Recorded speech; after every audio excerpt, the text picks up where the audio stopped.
Hey everybody, what's up? Hello everyone.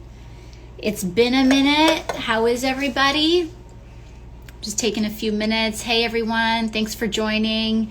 Earlier today, someone asked me for a COVID update and for us to kind of talk about what's happening with stimulus checks and relief and stuff like that.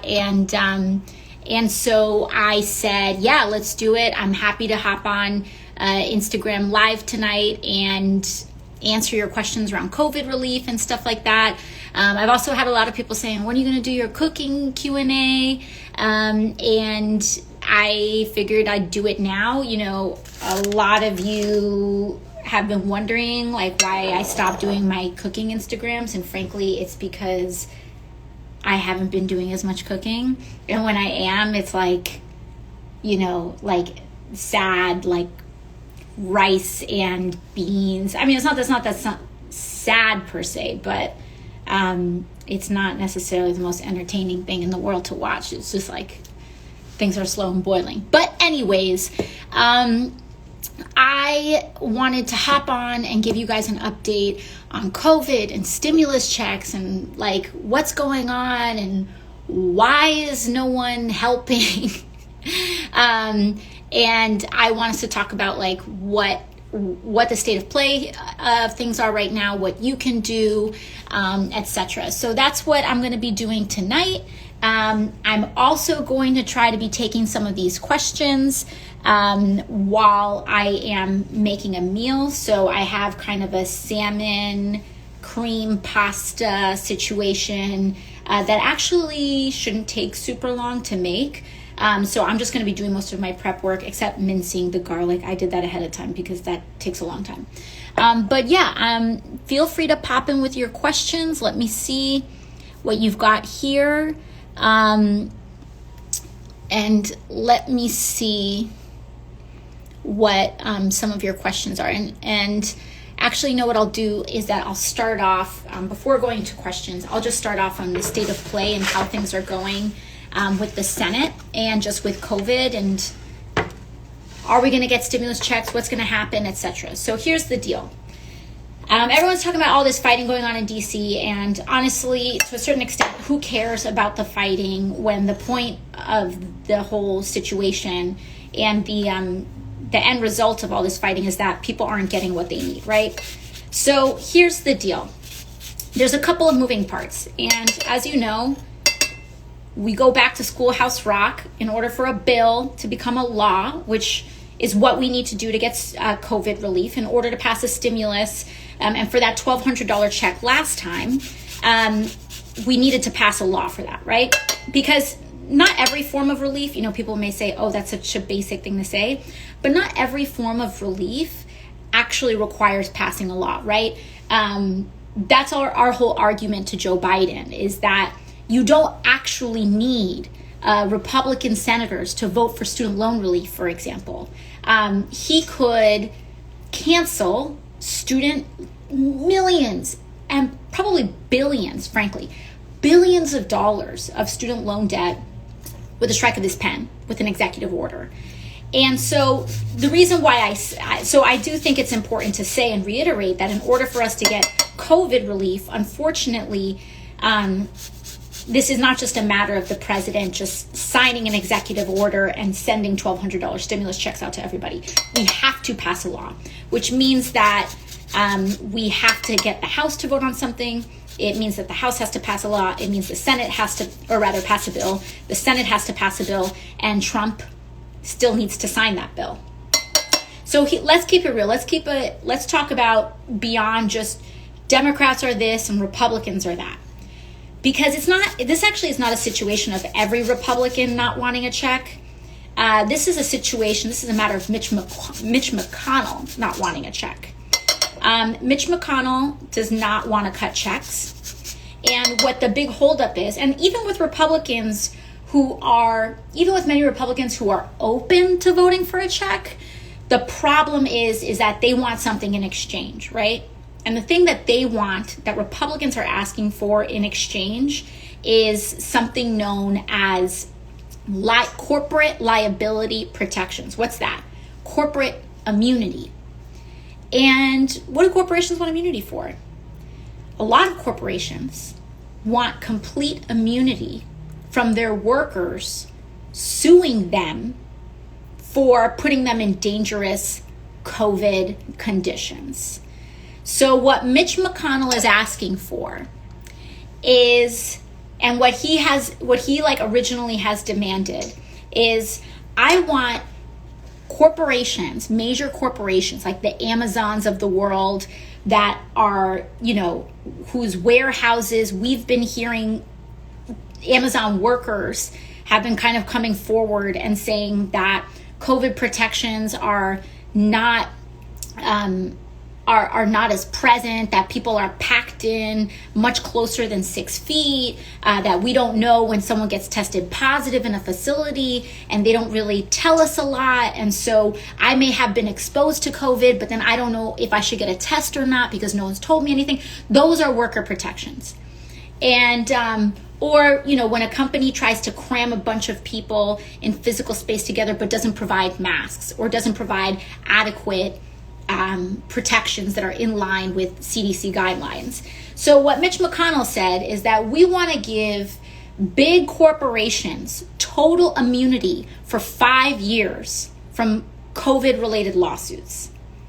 Now, if we do that, if we accept that for a one-time $1,200 check or a super short expansion of unemployment insurance, the deal is that you're going to end up behind, because you may get one $1,200 check on one hand, but you may also get a multi-million-dollar hospital bill with no recourse and no ability to protect yourself from a negligent corporation or employer.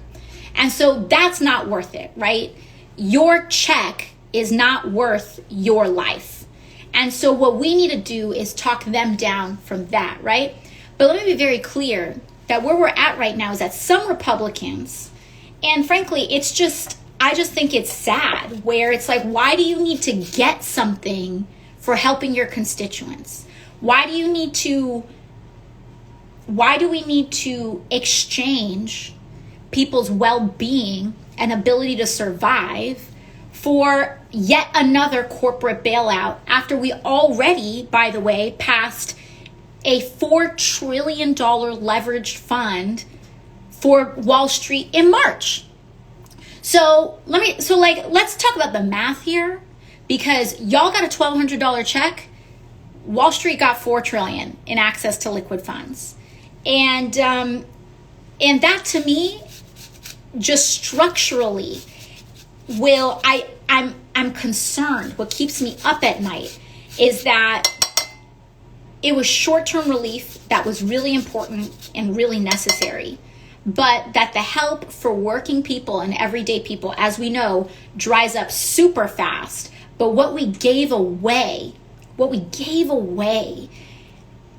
to Wall Street was so large and so structural that, frankly, that's why Republicans, I think, have been, not as, and why Mitch McConnell has not been in a rush, because Wall Street got an enormous bailout, and they don't really need to be saved with that kind of extension of liquidity right now.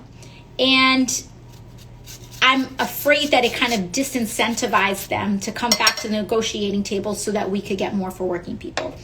Whether that's true or not, I still think we have to see if that bears out. But personally, that was a concern of mine, and I'm concerned that Mitch McConnell, that his lack of urgency around helping people, that maybe he would have a little bit more urgency if Wall Street needed help as desperately as working people need help right now. So anyways, fast forward, what does that mean for right now? So we just had our last vote in DC this week. We just had our last vote this week and today for the week. We are now kind of at an impasse and Senate and House leaders are negotiating this $900 or so billion package that we hope we can vote on next week. Congress has critical government funding deadlines, when the government shuts down all the time, which, by the way, it didn't used to shut down all the time. This is kind of a modern phenomenon of our government's dysfunction, that basically when the government shuts down all the time, it's always around now, right? It's always around Christmas time, and holiday time. And by the way, happy Hanukkah to all of our friends and neighbors that are lighting their first candle tonight. But it's always around this time, frankly, when people need this help the most, that our government shuts down. And so we have to come back and make sure that we fund the government next week, and that we are in negotiations and making sure that we get this through. But we also need to pass COVID relief. Now, the current $900 package that is being negotiated has tiny unemployment expansion to the tune of about $300. So you know how earlier this year we were able to expand unemployment assistance and it was $600? That's way more helpful. The $600 in UI ended up being one of the most effective anti-poverty programs that we have seen in recent history. People were really finally able to just breathe a tiny bit for a short period of time with that expanded UI. And we heard from some folks then that why are you going to do that $600? It's too much money. You're disincentivizing people going back to work. But we could have solved, and in fact, we had proposals to solve that problem so that you didn't have to face this cliff, right? So that if you went back to work, you wouldn't lose money. But at the same time, we could ease people. You could keep that help while you transition back to your job. Those proposals were shut down. And we had many other proposals as well to help ease this issue. And now what's going on is now we have this tiny increase. So we went from that $600 help. The current state of the package that's being negotiated is cut in half. So instead of $600 in unemployment, they're now looking at $300 in unemployment and no stimulus check. Is that enough? Is that enough for you? Is that enough for your friends? Is that enough for your family? Is that enough for the people that you know who are struggling right now? $300 UI and no check? Is that enough? I don't think so. I don't think that's enough. Not only that, but it's also as though Mitch McConnell and all of these folks aren't taking any responsibility for the fact that they allowed unemployment to expire in August. They're not taking any responsibility for the fact that they messed up, that they hurt people back in August. And so when those unemployment protections expired in August, you then had people who were able to, with that little bit of help, able to make their rent, able to, buy some groceries, able to help their kids. When that expired in August, now you have the clock ticking because there's no help in September, October, November. And by the way, that was at the beginning of August too. November and now December, 4 months later. And so is it any surprise at all that people are behind 4 months on rent? And that is completely normal? It's not normal, but it is very common, I should say, that people are 4-5 months behind plus on rent. Oh, and by the way, if you were experiencing issues with unemployment before the pandemic, or if you were struggling with your rent before the pandemic, we're acting as though you're in a different situation, right? As though you're not in this boat with us, as though if you were struggling with your bills before the pandemic started, that the pandemic doesn't affect you at all, right? That you are responsible for this, which is also wrong. which is also completely wrong and false. And the fact that so many people are disqualified from help because they were struggling shortly before the pandemic started or struggling before the pandemic started is just a complete rejection of reality. We are all enduring and all weathering this one way or another, with some people weathering it much, much harder than other people are weathering it. And so we really need to make sure that we get stimulus checks in. So the bad news is that the current package does not have stimulus checks. The good news is that we are starting to build bipartisan support for stimulus checks. So what that means is that while there are a whole lot of Republicans that are saying no on checks and UI, oh, and by the way, the White House, we have the Secretary of the Treasury, Trump's Treasury Secretary, Steven Mnuchin. Now, when they see all of this pushback with people needing checks, now what their new proposals is saying, you can get checks or UI, which does not help the situation. We should not erase unemployment so that people could get checks, and we should not erase checks so that people get unemployment, which, by the way, the unemployment package that they're already proposing is already too little. But no matter, we need to make sure that even if we take this deal, right? Because I'm actually like not this, I know Fox News, and not even just Fox News, like plenty of other Democrats think I'm like this fire and brimstone, like my way or the highway, like blah, blah, blah kind of person. But the fact of the matter is I recognize that we need help, and you all need help. And I will do whatever it takes in order to make sure that you all get the help that you need, get the money that you need, but also aren't sent in and made so vulnerable at your job that you get COVID and then have no recourse against your employer, right? Because that trade-off's not worth it. And so, what we're able to do is say, okay, listen, the $300 is not enough, but if that's as high as Trump is going to go, if $300 in unemployment is the absolute highest that Republicans are going to go, fine. Take this package, let's assess it, but we need to add stimulus checks into it. And so the current state of play is that we've got this package. It's got some state and local funding, not enough. It's got unemployment assistance, not enough, but more. Not enough, but still something. In order for this to, I think, push through is with no funny business, no fine print, no taking stuff away in order to get people's relief, is that you just add the stimulus checks in.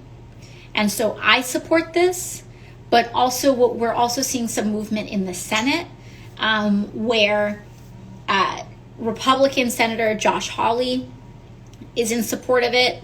And these are people that we never agree with, pretty much polar opposite on almost everything. But both he and Bernie Sanders have introduced an amendment, and we're speaking on the floor of the Senate to add stimulus checks. And so that's the state of play of things right now. But the bottleneck is Mitch McConnell. And what we're also seeing is Steven Mnuchin with this proposal of exchanging one UI for another.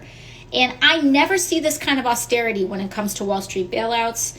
I never see this kind of austerity when it comes to things that the absolute wealthiest people in our society demand. We only see this austerity. We don't even see this austerity mindset for the military, by the way. We are voting right now and have voted this year in committees and on the floor in advancing a $740 billion defense bill.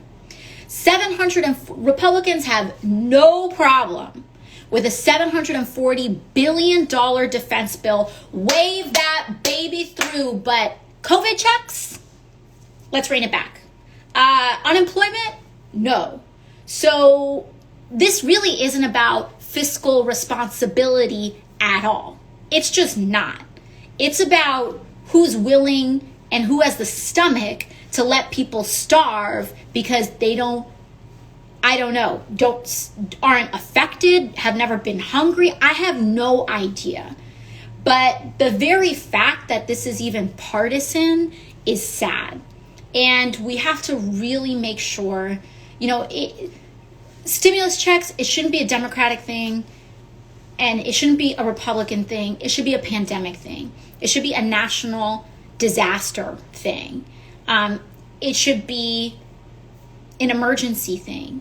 And it's sad that this is partisan. What I'm looking at right now is what can we pass that can at least float people through until Inauguration Day on January 20th, and maybe a little bit after, so that Biden can take over and maybe we can get a little bit more traction. And frankly, if we win these races in Georgia, we'll be able to get people COVID relief without the funny business.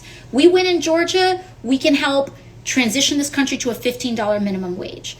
We can make sure that we expand people's access to health care. We can make sure that we get a stimulus check and that we get a COVID response that is not just like a stimulus check once a year and then we pretend that no one else has a problem for it, but that it's consistent, that it's science informed, and that we at least have a chance to actually organize for changes that center working people. And I'm not here to kind of give you all the promises and say, Democrats are amazing, and if you just elect them, they'll be good. No, it's not like that either. There's a lot of, our elections are not set it and forget it, is what I'll say. And especially when we have a large influence in lawmaking of, more conservative folks, whether they're Democrats or Republicans, you're still going to have to fight for working people, especially because lobbyists haven't gone anywhere. And lobbyists don't care what party you are. Special interests don't care what party you are. They just show up for whoever has the majority at that time. And that's why everyday people need to stay organized. And when they call you radical, it's really sad what gets called radical these days. I get called radical because I think healthcare is a human right in the United States. When Canada has a universal healthcare system, and when Europe has, many countries in Europe have decided, hey, we're going to be an advanced society and not let people die in the street because insulin is too expensive, or because we've decided to allow insulin to be too expensive. That's what, not being demanding that we don't allow conditions where people are too poor to live is what gets passed off as the radical far left in the United States. So just know that there's just a lot of, a lot of it is propaganda, right?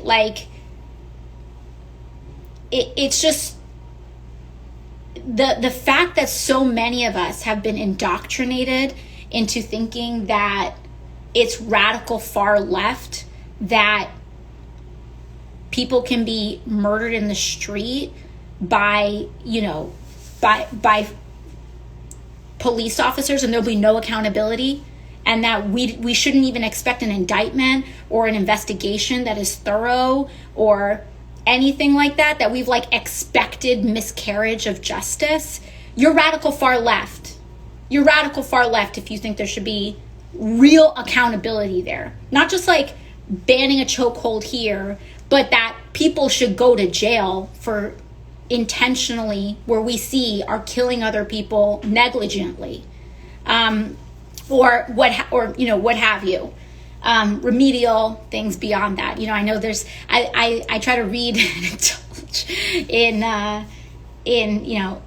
abolitionist work, and I always struggle with those frameworks as well, because we've all been kind of indoctrinated to think about what is radical or too far. But meanwhile, the reality that we are living in right now is radical. We are living in this radical reality of conservatism and this radical, conservative and corporate norm. And that's what's radical, letting people die because they can't afford insulin when the original patent for insulin was $1. That's radical. That's radical to me. That's destructive radicalism to me. Having a global pandemic and choosing to not cover people's health care, that's radical to me. That's radically wrong to me. Paying people $7 an hour when not a single person who can really afford to live in a home on 40 hours on a full-time job, 7 hours a week, and you don't have help from mom or dad or whatever, and you didn't inherit the home that you live in, like paying $7 an hour in the richest country in the world, which is not enough for people to eat, sleep safely, that's radical to me. That's radical. So you're not radical if you believe in a living wage. You're not radical if you believe that healthcare is a human right and that we should guarantee it to everybody.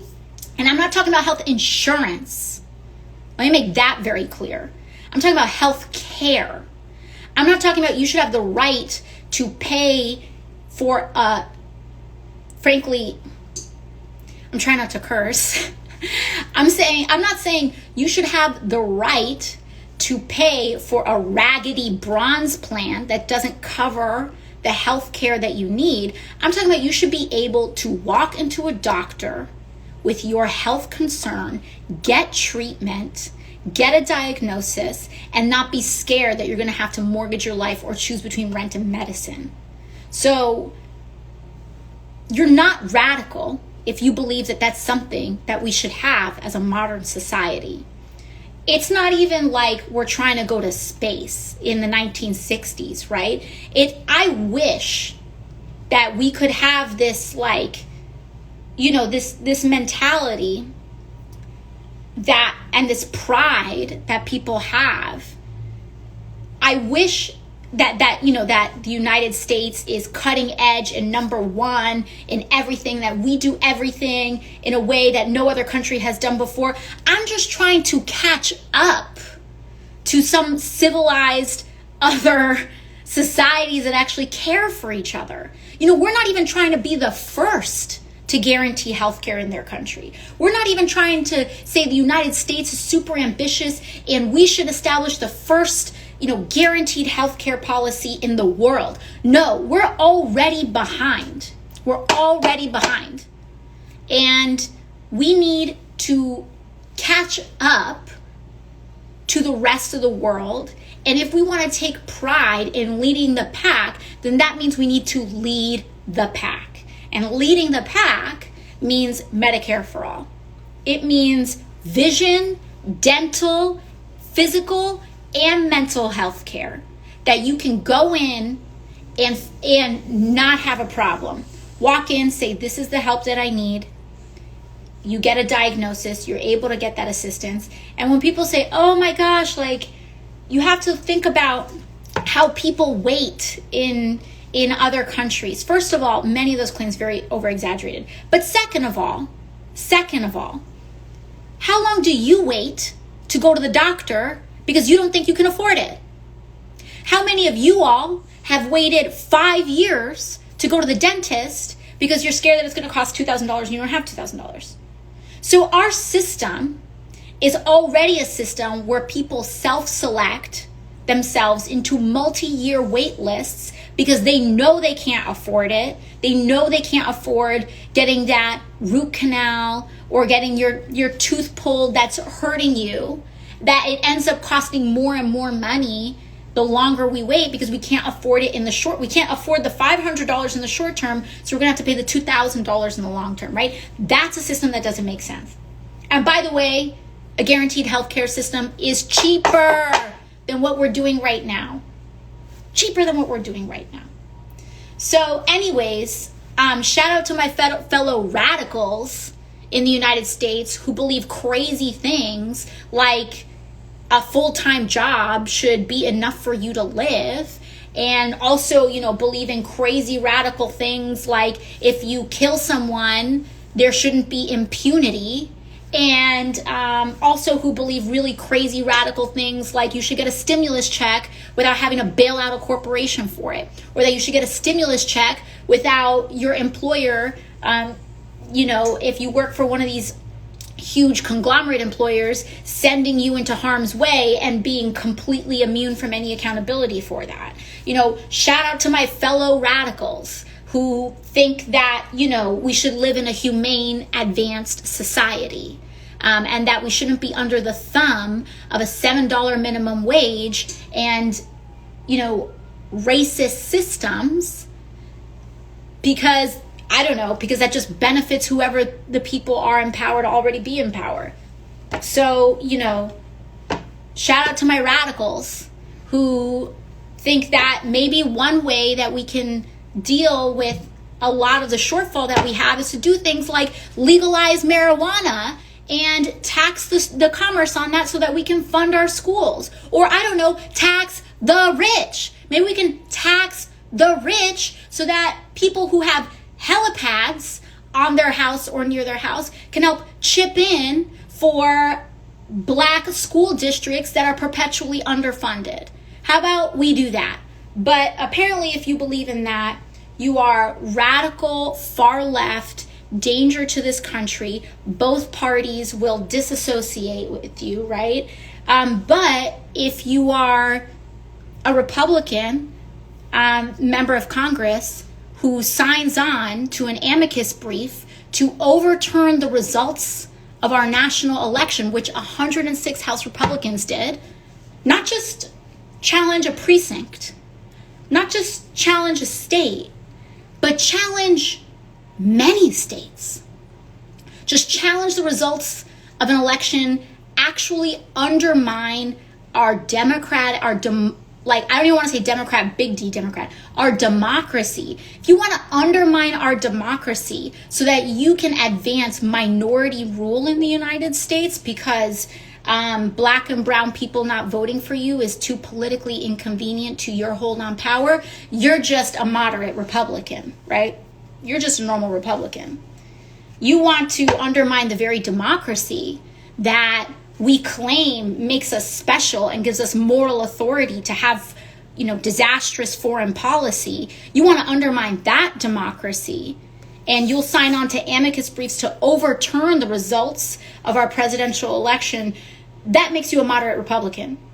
But if you want to get people stimulus checks, and if you want to guarantee healthcare in the United States, that apparently makes you a radical, dangerous leftist. I didn't grow up like many of you.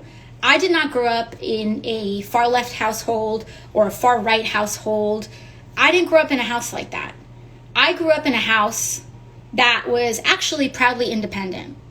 I grew up in a house that said, you need to be watching all these people because none of these people can be trusted to consistently deliver maximally for you. And so you need to keep your eyes out and actually look and read and see what's happening. That's the house that I grew up into.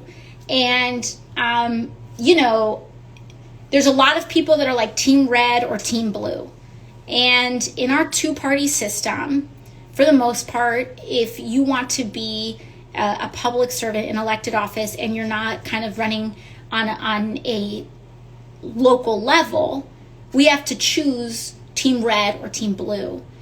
Because we don't have a parliamentary system like there are in other countries. In other countries, there are many different parties, and you elect who you think is best for your pocket of the world, and that may result in one party getting 10%, another party getting 20%, another party getting 30%, and then what they have to do is that they have to cobble together, like these 2 or 3 or 4 party, whatever it may be, have to form a coalition that says we're going to be the majority, we're going to be the government, right? Which almost forces people to see and discuss the more nuanced differences. And everyday people can understand that. But if you're just team red or team blue, people just make claims about what they are and what they support and what they don't support, and whether they support it or not support it, there's less accountability for it. So anyways, that's just a big rant, because I mean, if people think that the present day is like radical far left, they just haven't even opened a book. Like, we had much, much more radical and radicalism in the United States as recently as the 60s, as recently, when we talk about how labor unions started in this country, I mean, that was radical. People died in this country. It was almost like a war for the 40-hour work week and your weekends. And a lot of people died for these very basic economic rights. And we can't go back. We can't go back to that time. And so I guess the thing that is, sad is that when you see people that indulge, both on the right and the left, both Democrats and Republicans, when they indulge in these narratives of common sense policies being radical, what they're trying to do is really shorten the window of what's possible. Doubling the minimum wage should be normal. Guaranteed health care should be normal. Trying to save our planet should be centrist politics. And, I'd be happy to sacrifice, my reputation if people were calling me a sellout for believing in guaranteed health care, right? If that left was much more expansionary. But the fact of the matter is that this stuff should be common sense. And we have way too many people, our perception of what's radical, our perception of being able to shut down when we get past a trigger, right? Because here's the thing that's also a huge irony to me, is that all these Republicans and all of these folks who were anti-shutdown are the same people who weren't wearing masks who forced us to shut down in the first place. Shutdowns are not an inevitability. It's not something that we want to do. It's not something that anybody wants to do. I want to see my family. I haven't seen my family in a year, like many of you all. I want to be able to visit my friends without being scared. And I want to be able to hang out with my friends when it's cold outside and not have to be outside. All of that. Nobody wants a shutdown. But the same people who are now like, oh, anti-shutdown, we can't shut down, like blah, blah, blah, were the same people who weren't wearing masks, who forced the caseloads to be so high that we had to shut down areas to begin with. So if you're anti-shutdown, you better to have been wearing a mask all damn year, because don't come to me and say you're anti-shutdown when you're spreading COVID all over the place, potentially. And so I don't just say that about everyday people, but our elected officials. Because you all, for the science and for the studies and for everything to reach mass understanding for just the public, that takes a while. But as elected officials, our job is to be first in modeling responsible behavior. The first. That's our job. And because I can't ask you to wear a mask if I'm not wearing a mask. I can't ask you to take a vaccine if I'm not willing to take a vaccine. I can't demand that, I can't ask for you to endure without a stimulus check or without, UI if I'm not willing to understand reality without that, to really fully acknowledge that. And so I just, I was supposed to do a quick update and then do your Q&A, but I wanted to let you all know what the status of things are. So, in conclusion, there's a lot of BS fighting, and there's a $900 billion package on the table. It has $300 in additional unemployment insurance for you. It's got a bunch of other things, but I want to tell you the things that you're going to feel, right? So it's got state and local funding. What does that mean? When we have these shutdowns, so the federal government does not, in terms of our spending and how, when people say, how do you pay for it? Federal government doesn't really work like a piggy bank or like a household where you have to budget and like every dollar in is what comes out. And if you don't get that dollar in right away, you can't spend it. That's not how the federal government financing works. But states and municipalities, cities and states do rely on that taxes, on those kinds of taxes and that kind of income. So when we grind economies to a halt, all that sales tax, small businesses that we really need a lot of help for, we need rent relief for small businesses, we need payment relief for small businesses, we need payroll relief for small businesses too, all of that as well. Rent support, people who are on the cusp of eviction or have been evicted, we need to make sure that we take care of you all as well. But anyways, states and localities, when we shut down states and localities, sales tax isn't getting exchanged the same way. Like all that stuff isn't really happening. And so states need to pay their teachers. We need to pay for our schools. We need to pay for garbage collection. So if you're in New York City, you may notice that some things are starting to be shaky, right? Like garbage collection happens a little less frequently because we can't pay for it to happen more frequently, right? So this COVID package, what we're trying to get is state and local funding, because since the federal government doesn't work in that same way, since the federal government has a lot more financial and monetary tools at their assistance, many more than states do or municipalities do. What we can do, one part of this COVID package, is to get states and localities money so that they can keep paying their police officers, all of this whole thing. People are talking about defund, right? Everyone's talking about defund. You want to know who's actually voting to defund the police? Republicans. Because Republicans are trying to block state and local funding so that those budgets dry up. Where do they think that these police budgets come from? So if you want to complain about defunding police, go talk to a Republican, first of all. But, I digress. That state and local funding, it goes to teachers, it goes to firefighters, it goes to nurses, and yes, it also does go to police officers in the short term.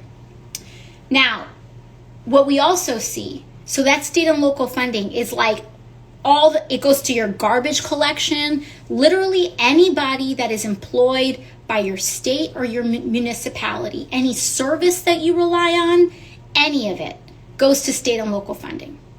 So that first part of that package is to keep your state, whether it's a red state or a blue state, above water so that we can at least operate normally for a short period of time as we navigate other transitions financially, right? Then the second thing is unemployment insurance. So this has $300 in unemployment assistance. The third thing is that there is haggling over this corporate immunity, right? There's some corporate immunity. Mitch McConnell's going like all out. We want 5 years, no lawsuits. I do think that some people are trying to walk off that ledge and do something smaller. We'll see what the more specific language on that is. But it's got $300 in UI. We need stimulus checks. We need to add stimulus checks. So state of play is that that's the current package. The current package has $300 in additional UI. It's got state and local funding. It's got a bunch of other things. It does not have stimulus checks. So right now, members of the Senate, and we're in the House, and we do have bipartisan support to try to add stimulus checks in there. We even believe that Trump wants stimulus checks. So we're getting resistance not from the entire Republican Party, but from pockets of the Republican Party. And so that's the state of play. Hopefully we will be back next week. Congress will be back next week. And we're really kind of coming close on some of these deadlines. And so I'm hoping that we get answers by next week. on what's going on. But that's kind of the current state of play. And I'll take some questions for you all right now.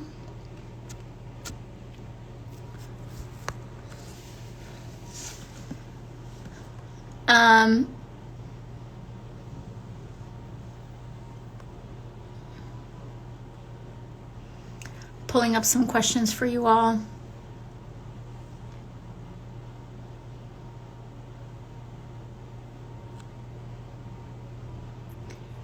Let's see.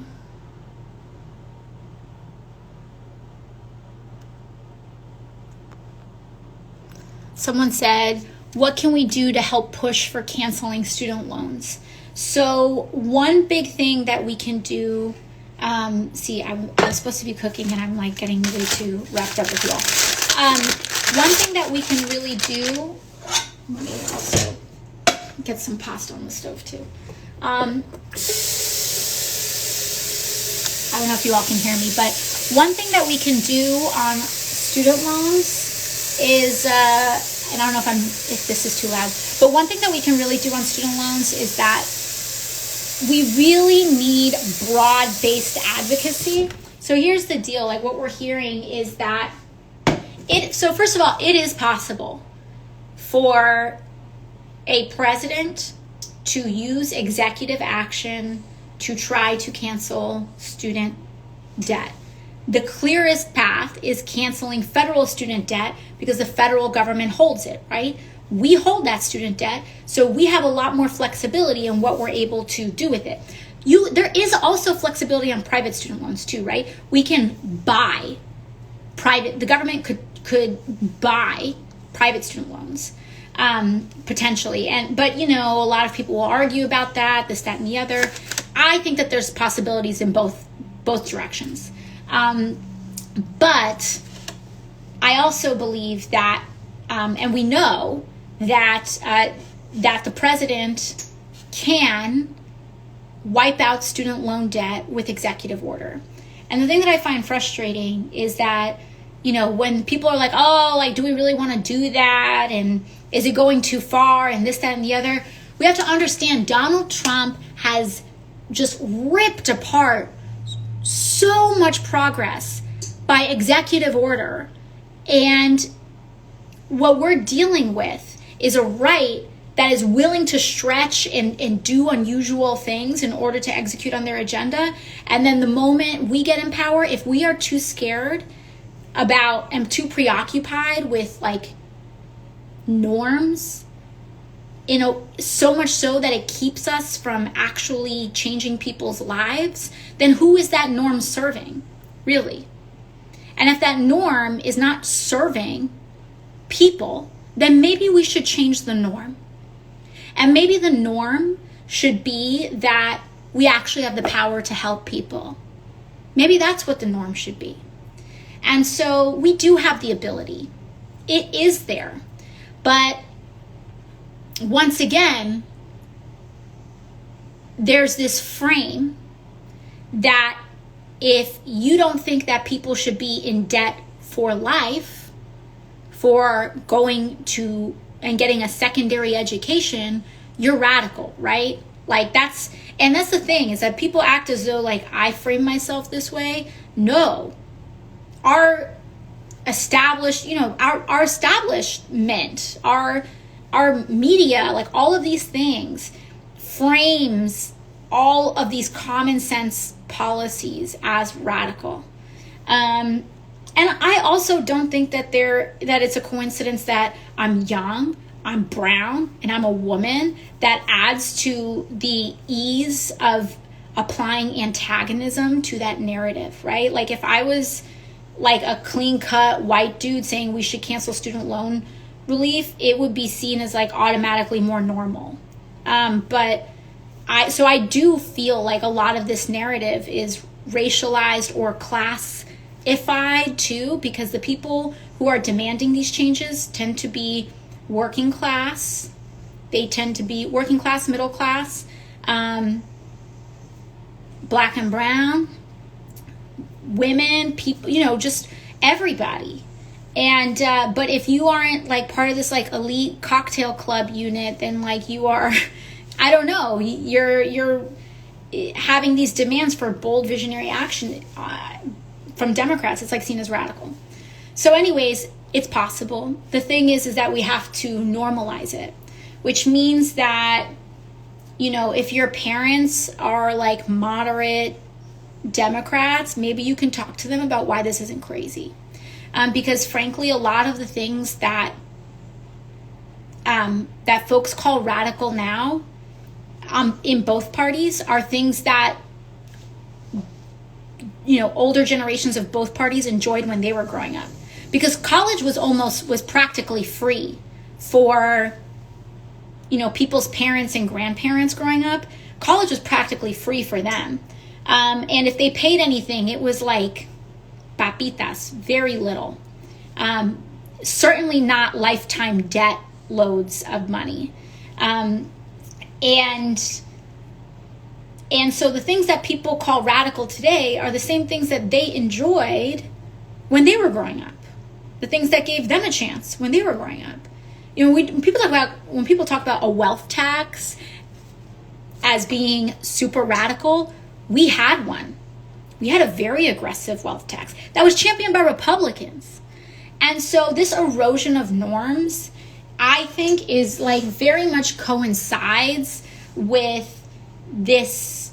Frankly, it's like this diminishment of power of working people in our democracy and a real takeover of industry.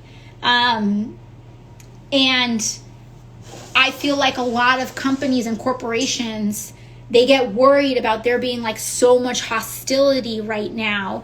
And what they're deeming as hostility is literally people just trying to have any semblance of the economic rights that they had 50 years ago. But because folks with that degree of concentrated power are so used to it, anything that almost feels like an unequivocal movement towards working people is seen as like some drastic threat. And it's not, you know, and here's the thing is that we have to also assess the dangers of the path that we're on. And I'm talking about like, even when you forget about Trump, even if you rewind to before Trump, we were still on a calamitous path of income inequality. We were on a calamitous path of bailing out Wall Street and doing all of these things. And it's not a partisan thing. This is about the concentration of wealth and power in America. And when you have that concentration of power among a tiny sliver of people, and you're leaving the majority of people to starve, be evicted, or just having to work 2-3 jobs to survive, it's creating an unstable social situation, an unstable society, a society that has more homes than homeless people, more empty homes than people who are experiencing homeless, is an unstable society. A society that disincentivizes the education of its own populace by creating mountains of debt at the prospect of having a more educated, you know, people, is a dysfunctioning and disordered society. And so if we actually want to create some semblance of peace in our country, we have to break from our norm, because the accepted norm is acceptance of widespread poverty and insecurity and people feeling like they have to choose between medicine and groceries in the wealthiest country in the world. What good, what use is being the wealthiest country in the world if people can't even afford to live, right? You don't have to be the wealthiest country in the world in order to make sure that people have health care. And we know this because other countries that are not the wealthiest country in the world do this. And so if we are going to be the wealthiest society in human history and love it and revel in it, then that money better be going to something good. Because if it's going to bailing out billionaires and people with 10 helipads and, you know, whatever, like them leaving their inheritance so their cat can have a butler, then what use is it? I would much rather live in a society where people don't have to worry about being homeless, or people don't have to worry about their medical debt being what gets, you know, what makes them homeless. People feeling like they actually have power in their job and in their work, and that you won't be fired for asserting your rights and not wanting to be, you know, harassed or discriminated against. Oh, and by the way, the other thing that's radical, apparently, is not having amnesia about the history of our country. That's also apparently super radical. And what's normal is forgetting about our past, even our most immediate and recent past. Like I laugh so much at these people who are like, defund the police is too complicated. People don't understand it. We need to pick something simple, like, you know, when Black Lives Matter came out, everyone knew what that means.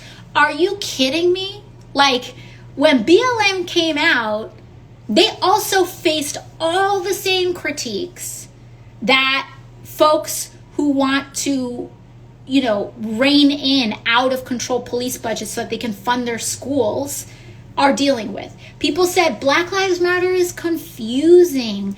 You know, what about all lives? It's very isolating. Like, you know, you aren't going to get people on your side. There was a time when no Democratic politician, or very few, were willing to say Black Lives Matter. There was a time when it was not seen as, it was seen as like too radical and too confusing and too polarizing. And the fact that people have already forgotten that, and that was just 5 minutes ago, you know, I mean, to think about our actual, and actually ask people to reflect and acknowledge the immense just racial apartheid that the United States had and has had in many different ways, and how that impacts to, yes, the present day, including the Electoral College and some of the very, you know, underlying structures of the Senate, like the filibuster. I mean, you know, some folks may think that's too much to ask of everyone, but I don't think it's too much to ask of our elected officials. But anyways, COVID, we're hoping on getting this checked. If you want to cancel your student loans, you got to make sure that we have to put on, here's the thing, you have to cross that line and realize that political parties are not fan clubs, and you don't just cheer on whoever's in charge. Because if you're not willing to engage in constructive critique, protest, petitioning, etc., if you're not willing to engage in that, it's never going to happen. That's why, like, politics is not a fan club, right? And it's just not. And the moment that anyone, like, thinks that they're going to support any party or any person, no matter what they do, is the moment that we realize that, you know, that you're contributing to real problems. So you have to demand it. And you need to demand student loan debt just as strongly from a Democratic administration as you would a Republican administration, period. Because there is something to be said about hypocrisy, where if you're only going to bring energy around policy demands when a Republican is in charge and say those things towards them, but you're not willing to bring those same policy demands with that same energy when a Democrat is in charge, then, like, are we really in this to change the world, or are we just in this to, like, pick a fan club, right? And so we have to continue on the organizing, and we have to continue on the pressure. And guess what? People are going to fight back, because people don't like, you know, elected officials don't like being criticized. It's just, you know, it is what it is. And so there's always going to be that, like, that pushback. But we have to say, we supported you, and say why you voted for somebody. You need to be really vocal about that. If you voted for a Democrat so that Democrats could cancel your student debt, say that. If you voted for a Democrat so that we could, at the very least, lower Medicare, the age of qualification of Medicare, a dramatic amount, say that. Why did you vote? And this is why it's so important to vote for something and not just vote against something, right? If you voted because you want to see climate action and you want to make sure we stop poisoning ourselves, say that. And so we have to say that. We have to remind ourselves what we're trying to accomplish, because this is not just a game of personalities and let's just, puff people up unsubstantively, right? We have to make sure that we are always talking about the issues. What do we want?